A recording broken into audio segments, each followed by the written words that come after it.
കേരള സർവകലാശാലയിൽ CPM അധ്യാപക സംഘടനാ നേതാവിനെ ചട്ടങ്ങൾ മറികടന്ന് പ്രൊഫസറാക്കാൻ നീക്കം.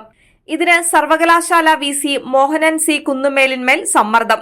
കേരള സർവകലാശാല അധ്യാപക സംഘടനാ നേതാവും മുൻ സിൻഡിക്കേറ്റ് അംഗവും നിലവിലെ സെനറ്റ് അംഗവുമായ ഡോക്ടർ S നസീബിന് UGC ചട്ടങ്ങൾ മറികടന്ന് അസോസിയേറ്റ് പ്രൊഫസറായി പ്രൊമോഷൻ നൽകാനാണ് കേരള VCക്ക് മേൽ സമ്മർദ്ദം.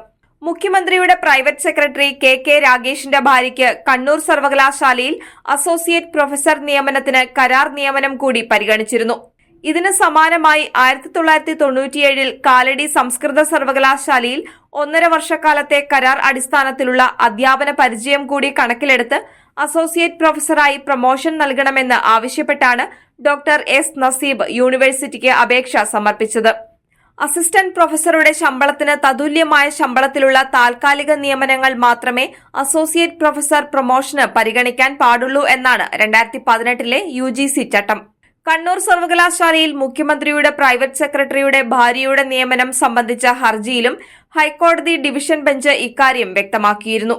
എന്നാൽ ലെക്ചററുടെ നിശ്ചിത ശമ്പളത്തിന്റെ പകുതിയാണ് നസീബ് പ്രതിമാസ ശമ്പളമായി 97-98 കൈപ്പറ്റിയിരുന്നത്.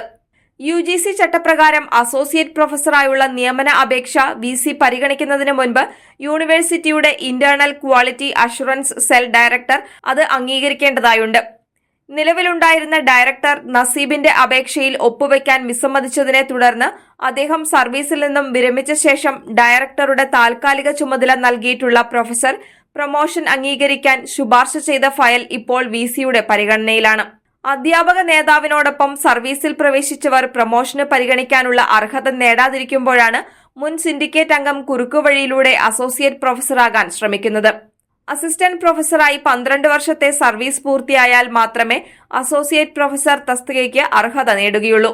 97-98 വർഷം സംസ്കൃത സർവകലാശാലയിൽ താൽക്കാലിക അധ്യാപക നിയമനത്തിന് തയ്യാറാക്കിയ 45 പേരുടെ പട്ടികയിൽ 38ാമത് റാങ്കിൽ നിയമിതനായ 1.5 വർഷം കാലയളവാണ് 26 വർഷം കഴിഞ്ഞ് അസോസിയേറ്റ് പ്രൊഫസർ പ്രൊമോഷന് ഇപ്പോൾ പരിഗണിക്കുന്നത്.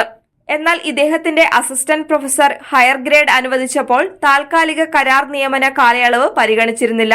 മുഖ്യമന്ത്രിയുടെ പ്രൈവറ്റ് സെക്രട്ടറിയുടെ ഭാര്യയുടെ അസോസിയേറ്റ് പ്രൊഫസർ നിയമനത്തിൽ കരാർ അടിസ്ഥാനത്തിലെ നിയമന കാലാവധി പരിഗണിക്കാൻ പാടില്ലെന്ന് ഹൈക്കോടതി ഡിവിഷൻ വ്യക്തമാക്കിയിരിക്കെ കോടതി വിധി മറികടന്ന് മുൻ സിൻഡിക്കേറ്റ് അംഗത്തിന് കരാർ കാലാവധി കൂടി പരിഗണിക്കാനുള്ള യൂണിവേഴ്സിറ്റി IQAC ഡയറക്ടറുടെ നിർദ്ദേശം തള്ളിക്കളയണമെന്ന ആവശ്യം ശക്തമായിട്ടുണ്ട്. 2018 UGC റെഗുലേഷനിലെ വ്യവസ്ഥകൾ കർശനമായി പാലിക്കണമെന്നാവശ്യപ്പെട്ട് save university campaign committee Kerala VCക്ക് നിവേദനം നൽകി.